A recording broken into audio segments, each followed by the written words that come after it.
pada Allah Subhanahu wa Ta'ala. Yeah. I made a promise. Yeah. Saya apapun yang saya jalani, apapun yang saya pelajari, saya berbagi. Pada video sebelumnya diceritakan kisah Khadijah Len memeluk Islam. Video kali ini akan mengisahkan perjalanannya sebagai muslimah. Video part 1 akan kami tampilkan di akhir video. Khadijah Len telah memeluk agama Islam dengan penuh kesungguhan. Dia berjanji kepada Allah Subhanahu wa Ta'ala bahwa dia akan berbagi pengetahuan dan pengalaman yang dia dapatkan. Dia merasa bahwa dia harus berbagi dengan orang lain apapun yang dia pelajari dan alami. Dengan niat tulusnya, dia berharap dapat membantu orang-orang di Indonesia untuk mencapai kemampuan internasional. Bagaimana Miss Khadijah memutuskan mu'alaf mulai berdakwah? Karena kalau nggak salah mungkin saya sudah kemarin waktu yang pertama kita podcast itu Pak Yusron ya. Saat saya masuk memeluk Islam, agama Islam, saya berjanji kepada Allah Subhanahu wa Ta'ala. I made a promise. Saya apapun yang saya jalani, apapun yang saya pelajari, saya berbagi. I will share. Whatever knowledge, whatever experience I encounter being a revert, I will share. Gitu. Saya share. Karena insya Allah ada juga orang-orang yang seperti saya masih dalam belajar begitu, especially the new reverts begitu, they're still learning. Mungkin ada juga insya Allah mungkin perjalananku itu bisa menjadi bermanfaat begitu ya, untuk mungkin yang lain juga yang menjalani ujian-ujian yang saya jalani. Insya Allah I can share begitu. Karena saya sudah bilang dan di setiap saat saya katakan saya tidak mengajar. I'm not teaching. I'm sharing. Saya berbagi. Berbagi perjalananku, my journey in Islam begitu. Supaya insya Allah siapa tahu kan mereka juga menjalani sama kisah yang sama, ujian yang sama. Jadi insya Allah mereka merasa oh ternyata bisa juga kita lewati dengan hal-hal ini like that. So itu kenapa saya berusaha untuk berbagi. Setiap hari insya Allah apapun ayat yang saya baca, terima begitu, saya cari tafsirnya like that, dan itu yang saya kirim begitu. Dan di situ saya alhamdulillah let's say explain atau jelaskan bagaimana kita bisa let's say apply in our life bagaimana kita mengamalkan dalam hidup kita setiap hari di sehari-hari hidup kita, bagaimana kita bisa mengamalkan ayat-ayat yang tertulis dalam Al-Quran. Itu. Jadi mengetahui sedikit dan mengamalkan. Correct. Sebenarnya saya ini pelajaranku dalam agama Islam pelan-pelan. I do it slowly begitu karena saya percaya kalau kita lebih mengerti, jadi lebih cepat kita bisa mengamalkan. Karena bagaimana kita bisa mengamalkan hal yang kita tidak mengerti? Kita ketahui, tidak mengerti like that. Jadi kalau kita mengerti, insya Allah lebih cepat kita bisa mengamalkan. Gitu. Atau levelnya kalau kita sudah bisa mengamalkan, dari sedikit yang kita ketahui itu jauh lebih baik daripada mengetahui lebih banyak tapi tidak kita amalkan. That's what I mean. Itu yang maksudku ya kan. We learn slowly, but we are able to apply begitu ya. Daripada saya tidak menganukan ya, alhamdulillah luar biasa ya kan, yang benar-benar sudah hafal 30 juz, benar-benar udah hafal khatam Al-Quran, masya Allah banget. They're blessed ya, blessed, beruntung sekali mereka begitu.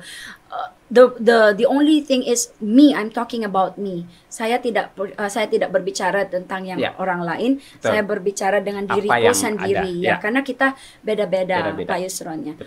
Kita sama tujuan, tapi jalan kita tuh beda-beda. Atau gini, banyak jalan menuju Roma. Correct. That's right. Jadi kita itu tergantung ya. Kalau dia macet, cari lain gitu ya. Tapi let's say like this, jalan pintas itu tidak pasti menganukan hasil yang bagus. Pakat. Tapi yang pelan-pelan itu pasti aman. Ya, atau kata orang pelan tapi pasti. Correct.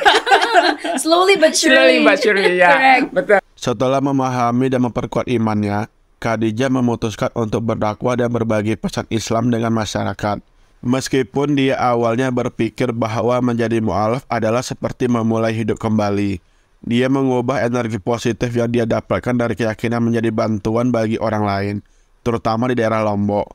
Dia mulai berbagi takjil dan makanan berbuka puasa dengan masyarakat, menggalang dana dengan mengandalkan niat baik dan keyakinan bahwa Allah akan melancarkan segalanya. Ramadan ini saya bilang kita bikin kegiatan. Ini program kita. Saya kan minta sama yang teman-teman lain kasih saya daftar anak yatim. Kasih saya daftar what do you call this, old kaum duafa, and then yang old lansia begitu. Saya bilang kasih. Jadi mereka tanya begitu, dari mana kita ambil dana, like that ya. They asked me, they said, where are we gonna get funds for this? And then I told, saya bilang sama mereka, wallahu alam. Ya, hanya Allah yang tahu. Ya, kita berniat untuk melakukan yang baik. Hanya Allah yang menjalankan segalanya. Bismillah. Itu aja. Dana kita Bismillah. Modal kita tuh Bismillah. Itu.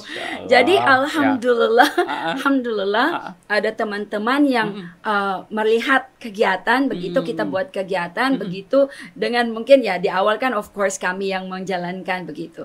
Jadi alhamdulillah teman-teman melihat begitu dan alhamdulillah memberikan kepercayaan. And alhamdulillah begitu ya. Udah bisa kami selesaikan Ramadan. Khadijah juga mengembangkan diri dalam bidang pendidikan dengan fokus pada bahasa Inggris. Dia menjadi pelatih public speaking dan mengajar bahasa Indonesia kepada orang asing. Melalui usaha ini, dia berharap dapat membantu masyarakat Indonesia meningkatkan kemampuan mereka dan memperkenalkan wajah Islam yang baik kepada dunia. Dia percaya bahwa dakwah dapat dilakukan dengan menjadi contoh yang baik dalam akhlak dan kemampuan. Menghadapi tantangan dan kesulitan dalam perjalanan hidupnya, Khadijah tetap bersyukur atas segala yang ia dapati.